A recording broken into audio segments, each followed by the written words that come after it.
Posters thanking the Western powers adorn the plaza in front of Benghazi's courthouse. Their flags fly overhead and are painted on the walls. Most of the Libyans who led the revolt against Muammar al-Gaddafi are fiercely nationalist and devoutly Muslim. Here in Benghazi, the U.S.-led occupation of Iraq is roundly condemned and Western support of Israel is an object of scorn. But Libyans opposed to Gaddafi seem to have no problem reconciling these positions with their support of the NATO military campaign in Libya. Gratitude is overflowing in the streets of Benghazi, where NATO is credited with preventing a Gaddafi onslaught last March, and on the front lines, where rebels battle under air cover from European fighter jets. Oh, NATO is good. Oh, it's good, very, very good. Without NATO, there is no win in this war. With NATO and with the God first. With the God first and NATO second. This war will be for us. But the rebels have no illusions about the economic interests behind the NATO bombing. There is oil, there is companies, NATO will help you. There is no oil, there is no companies, NATO will not help you. This sentiment is nearly universal in eastern Libya, from the battlefields to the offices of Libya's largest state-owned oil company. In politics, there is no ethics.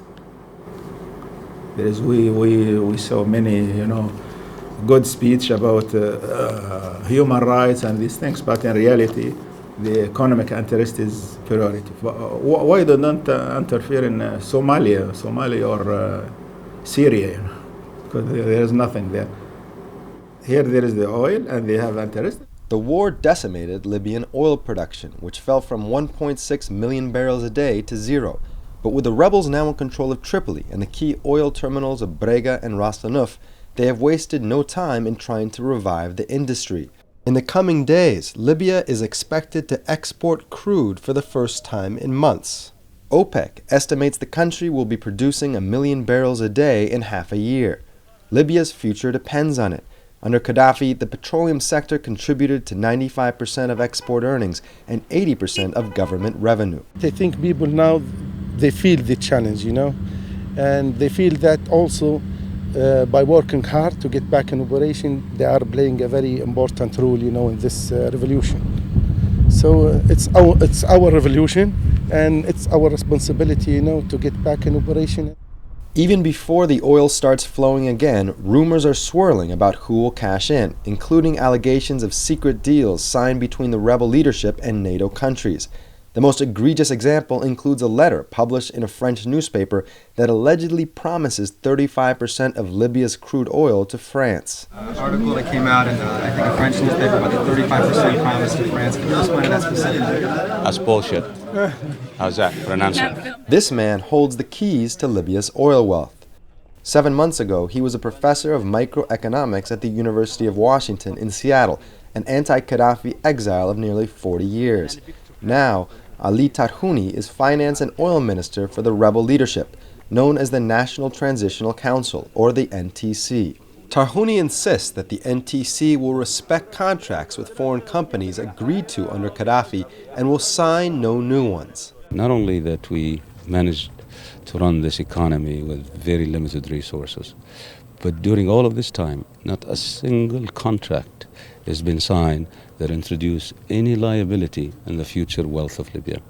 And that's only will happen when there is an elected body, because we're not elected.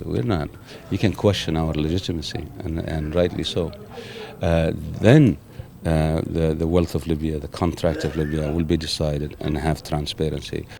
Tarhouni says his hands are full getting the oil industry back to where it was before the war. He estimates that up to 20% of the country's oil facilities were damaged. Repairs have only just begun, and oil installations are still not secure. The Ras Lanuf terminal was the target of an attack by Gaddafi forces earlier this month. Here at the Brega terminal, Gaddafi forces stored missiles inside the oil and gas facilities, ensuring NATO would not bomb them. A month after the soldiers fled, the arms still have not been removed. Meanwhile, many oil workers are still fighting and dying on the front lines. We have engineers that basically with no cover, no protection. They venture into the desert, they protected the oil field. Not only is Tarhouni responsible for Libya's oil reserves, the largest in Africa and the 9th largest in the world, he is in charge of Libya's finances, including $170 billion in foreign assets. The money has already started arriving in Libya after the UN began lifting sanctions. Earlier this month, 1.5 billion Libyan dinars were shipped to Benghazi from England.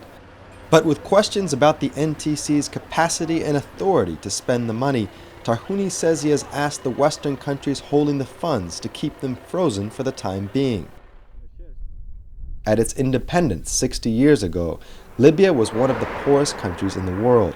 Its most important export was scrap metal salvaged from World War II battlefields. Today, Libya is rich in oil and natural gas with billions of dollars in the bank.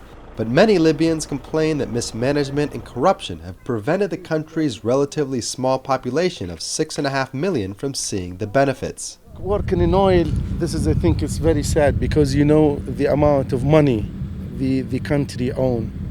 And when you see the living standard in Libya, you feel sorry for that. In the 1970s, Gaddafi began nationalizing the oil industry, but his departure doesn't necessarily mean a push toward privatization. On the contrary, some oil workers say they anticipate greater investment in state-owned oil companies. Yeah, these facilities was built by MAN Mantorbo. It's a German company. The other facility, the equipment was brought from Solar gas turbines. That's an American company. And the construction was done by a Russian company. It's all about management. Because, you know, there was a corruption in the management. We've been in this field, you know, for now more than 45 years. And we still depend on foreign companies, you know. But hopefully with good training programs and, you know, practical programs, we can depend on ourselves. Many oil workers criticize Gaddafi not for nationalizing, but for allegedly squandering or stealing profits instead of reinvesting them.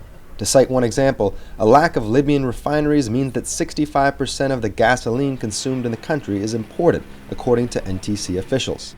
Shortly after taking power in 1969, Muammar Gaddafi nationalized foreign oil producers. The Arabian Gulf Oil Company, currently state-owned, is Libya's largest oil producer. It used to belong to British Petroleum. But foreign oil companies never stopped working in Libya or with the Libyan government, with the exception of the pullout of U.S. companies in the 1980s. And when Gaddafi abandoned the government's unconventional weapons program and began liberalizing the economy, foreign investment poured back into the country. Gaddafi stayed in power for 42 years, because he controlled the oil sector. And he, you know, corrupted everybody, even some politician of the Western you know, countries like this Berlusconi, like Tony Blair, like this is as an advisor of Gaddafi. You know, it's not a secret for anybody now. And he corrupted even the United States. You know. But if foreign oil companies made money with Gaddafi, they could stand to make even more without him, according to Mayouf. They are fed up with Gaddafi. He's arrogant. He's you know.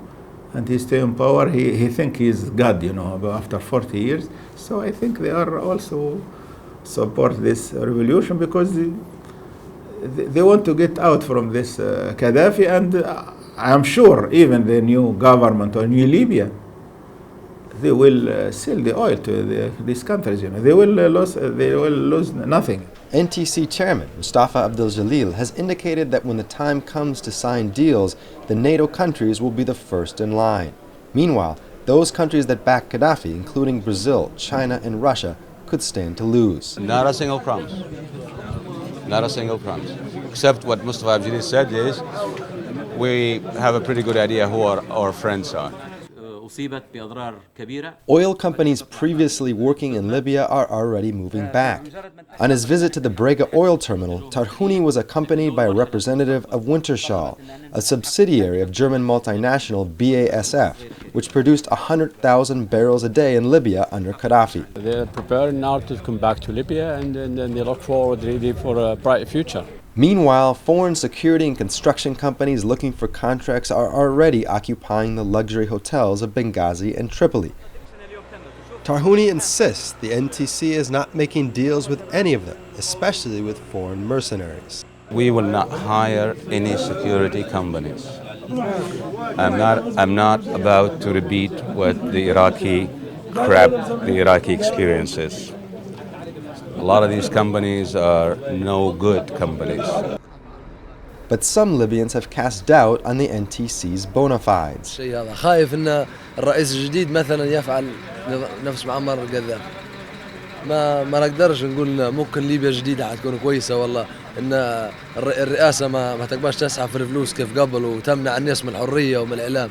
Charges of corruption have been leveled at NTC members, and complaints about a lack of transparency, unheard of a few months ago, are now widespread.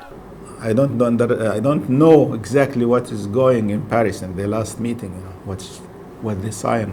I don't know. I am afraid that they signed something which the Libyan people, they don't know the details. You know, so many opportunist people. You know, maybe some of them from the Gaddafi regime or some newcomers. Tarhouni might not be in charge of the country's oil for long. According to a Reuters report published on Wednesday, a former executive for Italy's largest oil and gas company, Eni, is slated to take over as the new Libyan oil minister. WikiLeaks documents show that U.S. officials believe that in Libya, under Gaddafi, Eni was acting as a stalking horse for Russian oil company Gazprom, which they allege is trying to dominate the European energy market. Last week, Eni and Gazprom reaffirmed an agreement that gives the Russian company 50% of Eni's stake in a major Libyan oil field. Most Libyans in the east are too preoccupied with the ongoing battle against Gaddafi to worry about deals being made in Europe or North America. They seem to trust the NTC for now, and expectations are high that the country's oil wealth will soon be making an impact on their lives. Yeah, I think now we trust the NTC, yes. We trust them. And we will wait, see what will happen in the future. Now there is no fear. So if there is a corruption, we will face it, yeah. On the front lines, many rebels say that signing contracts with foreign companies doesn't imply a loss of sovereignty or control over the resources. أمريكا زي الغرب بصفة عامة هو بيستفيد ويفيدك في نفس الوقت. لما يدير أي شيء عنده أجندة أخرى مش مضبوطة حيأثر عليهم. أنا تختلف العراق عن ليبيا. Unlike Iraq, there was no foreign military invasion or occupation in Libya. And the rebels have vehemently rejected the idea of establishing any kind of peacekeeping force that includes foreign troops. Nobody here doubts that NATO countries will seek to influence the new government and its oil policies. But it's not clear the Libyan people, who have shed so much blood during the last 7 months, standing down bullets in street protests and fighting in a volunteer army, will accept a leadership that does not defend their interests. Read Lindsay for the Real News Network in Brega, Libya.